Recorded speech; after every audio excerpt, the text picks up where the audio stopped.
thanks for stopping back by Wild Bird Creative. I have a little Memo notebook here. My daughter got an all-weather one for when she's coaching soccer and needs to take notes, and she gave me one. And I thought, what a great thing just to make into a little tiny journal. I mean, the pages are this nice olive green with a darker green, and there's lines and then dotted lines going down. So there's a lot of detail in this and just kind of a nice neutral background to work on. So I thought this is going to be my journal where I use the scraps on my tabletop and I make art. And that will do a couple things. It'll give me a beautiful little notebook that I've filled up, and it'll take care of some of the many scraps floating all around my work surface here. So let's get started. This is going to be no mess. I'm not going to stencil in this. I'm not going to bring out rubber stamps and ink. This is just going to be gluing down scraps. Now this one is a piece of newsprint that I had lying around, and I've torn bits and pieces over the last couple years, and I'm getting down there, and I like the colors in it. It's just a lot of fun. It's got some rubber stamping on it. This is simply a piece from an old Kelly Blue book. It was being discarded at the library, and I love the columns. I think they're just kind of an interesting detail. Then I've got a scrap from another book sale find, and it's Russian, and I just used spray ink through a stencil on it. So I've just got this, I think it's smoked walnut or walnut ink. It's a Tim Holtz Distress spray ink.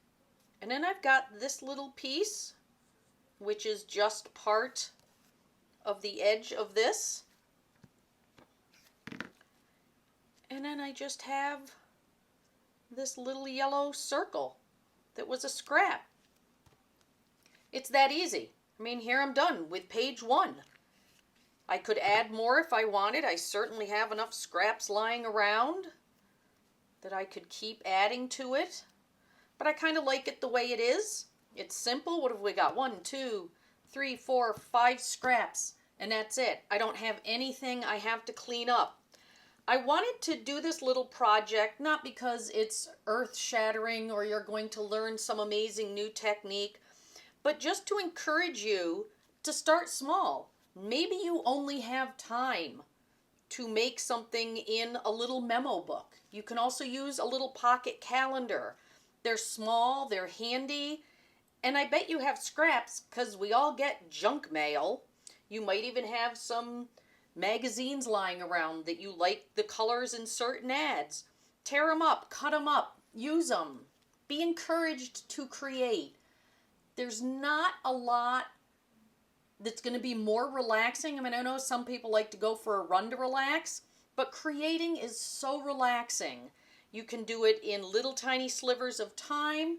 You can do it late at night, early morning. You can take a little envelope of scraps with you on holiday, throw a glue stick into your bag and a little memo book, and you can create while you're sitting at the hotel or on the patio, wherever you happen to be lucky enough to vacation.